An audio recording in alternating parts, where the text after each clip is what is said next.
नमस्कार दोस्तों, आपका स्वागत है हमारे चैनल द इन्फो में। ई व्हीकल का ई भारत के नाम से इसका लॉन्चिंग किया है। मैं आपको बहुत बहुत शुभकामनाएं देता हूं। मैं अपने देश में इन सब पॉलिसी का जन्मदाता भी हूं, तो मुझे पता है कि इसमें अड़चनें क्या है और समस्याएं क्या है। मैंने अभी बताया कि मेरे पास टीवीएस और बजाज, हीरो, ये तीन ऐसे मैन्युफैक्चरर है देश में कि उनका 50% प्रोडक्शन वो एक्सपोर्ट करते हैं। यानी हमारे देश में एक्सपोर्ट का मार्केट जितना देश का है उतना बाहर का है। और सबसे इम्पोर्टेंट चीज ये ही है कि उनकी ई स्कूटर जो है, ई बाइक बड़ी महंगी है। और इसलिए इसमें जो सबसे बड़ी बात है कि उन्होंने दो स्टडी किया था।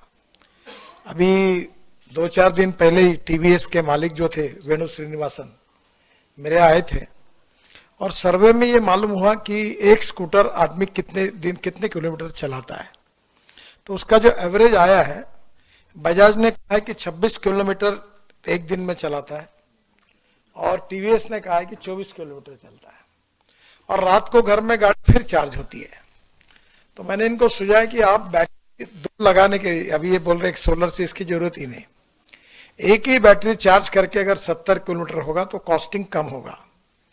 और इसका मार्केट जो है, आजकल लोग जो नागपुर, पुणे, मुंबई, ये थोड़ा ब्रांडेड के तरफ है क्योंकि उनकी पेइंग कैपेसिटी ज्यादा है।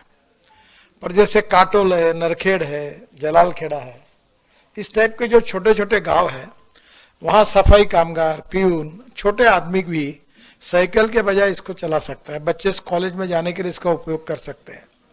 और इसलिए जो मिनिमम मोटर की कैपेसिटी है, उसको जब मैंने ये कानून बनाया था तो उसको मैंने आरटीओ से बाहर कर दिया, रजिस्ट्रेशन की जरूरत नहीं है।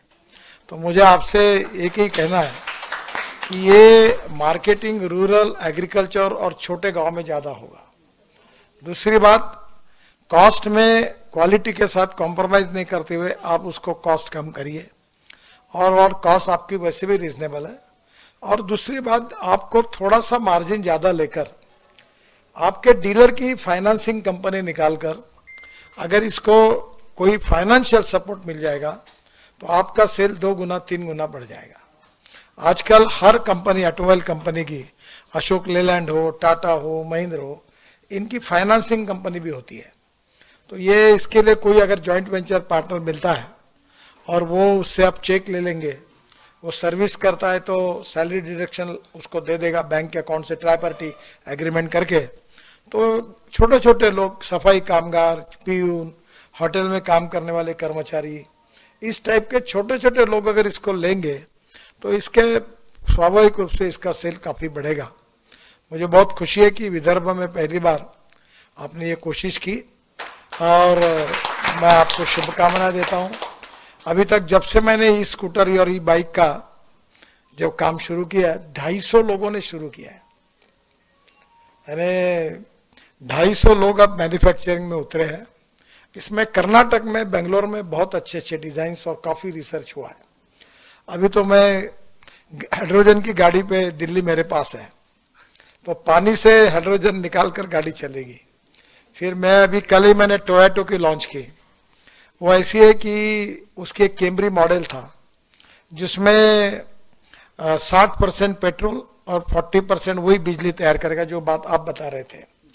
पर मैं किसान हूं और मेरे सपने का मॉडल ये है, जो अभी अगले महीने आ रहा है, जिसके लिए मैं डंडा लेके बैठा हूं सबके पीछे, वो ये है कि हमारे किसानों का जो इथेनॉल है, जो 60 रुपए लीटर है, उसकी कैलोरिक वैल्यू पेट्रोल के बराबर, डीजल के बराबर होगी। और जो अभी टोयोटो के मॉडल्स आ रहे हैं कि 60 रुपए लीटर का इथेनॉल भरने के बाद 40% वही बिजली तैयार करेगा। यानी आपके गाड़ी में 30 रुपए लीटर पेट्रोल की कॉस्ट से आपको एवरेज मिलेगा, एकदम बचत होगी और प्रदूषण से मुक्ति मिलेगी। तो टोयोटो, हुंडई, मर्सिडीज, बीएमडब्ल्यू और बाद में सभी टाटा से लेकर सब लोगों की गाड़ी अगले महीने से आ रही है। और बजाज ने और टीवीएस ने और हीरो ने इथेनॉल की लगाई है। आज ही मेरी बात कि इथेनॉल की बाइक नागपुर में लॉन्च कर रहे, बाइक और स्कूटर। तो मैं कोशिश कर रहा हूं कि अपने किसान के जितने बेटे हैं वो अपने ही फ्यूल को यूज करें। तो ये स्वाभाविक रूप से सस्ता भी है और प्रदूषण से मुक्त भी है। तो मुझे लगता है कि electric, ethanol, methanol, biodiesel, bio CNG, bio LNG और हाइड्रोजन। और हाइड्रोजन में भी 3 प्रकार है। ग्रीन हाइड्रोजन यानी पानी से निकलता है या बायोमास से निकलता है। आज ही मैं कारपोरेशन के आयुक्तों को कह रहा था कि हमारा शहर पहला है कि हमने टॉयलेट का पानी बेचकर हम लोग 300 करोड़ कमाते हैं। तो मैंने आज ही उनको कहा कि जो सॉलिड वेस्ट को सेग्रीगेट करने के लिए रूफटॉप सोलर लगाओ और वो पानी जो है गंदा पानी, उसी से हम ग्रीन हाइड्रोजन तैयार करेंगे और नागपुर कारपोरेशन की ट्रक, बसेस और कार ये सब उसी पे चलाएंगे। अभी मैं उनको कह के आया कि आप ये प्रोजेक्ट दो। अभी दिल्ली में तो मेरे यहाँ एक मिराई करके गाड़ी है, वो टोयोटा की है। मिराई का जापानी में अर्थ होता है भविष्य, और यही भविष्य है। तो आगे चलकर ये भी गाड़ी को ग्रीन हाइड्रोजन पे कन्वर्ट करना होगा। इसके बाद ट्रक, बसेस, ट्रैक्टर, हवाई जहाज, रेलवे और फैक्ट्री भी। कोयले की जरूरत नहीं, पेट्रोल की जरूरत नहीं, डीजल की जरूरत नहीं, गैस की जरूरत नहीं। पानी से हाइड्रोजन निकलेगा और उसके ऊपर दुनिया चलेगी। और मुझे एक बात लगती है कि मैं 2004 से ये कह रहा हूं, पर आउट ऑफ बॉक्स कोई भी बात लोगों को समझाने में समय जाता है, क्योंकि वो जल्दी मानते नहीं है। जितनी बातें कहता था उतनी सब प्रूव हो गई। तो अब स्वाभाविक रूप से, और ट्रांसपोर्ट मंत्री मैं हूं, और मेरा एक सपना है कि इस देश के पेट्रोल डीजल को, इंपोर्ट को बंद करना। 16 लाख करोड़ रुपए का पेट्रोल डीजल देश में आता है और सब प्रदूषण हमारे देश में होता है। और अगर ये 16 लाख करोड़ में से 5 लाख 10 लाख करोड़ अगर गांव के गरीब किसानों के पास जाएंगे तो गांव के लड़कों को रोजगार मिलेगा। और इसलिए बड़े प्रमाण पर मैं बोलता हूं कि अन्नदाता नहीं, ऊर्जादाता बनो, ताकि गांव में ऊर्जा तैयार हो जाएगी तो कोई किसान नागपुर, मुंबई, कलकत्ता नौकरी मांगने के लिए नहीं आएगा।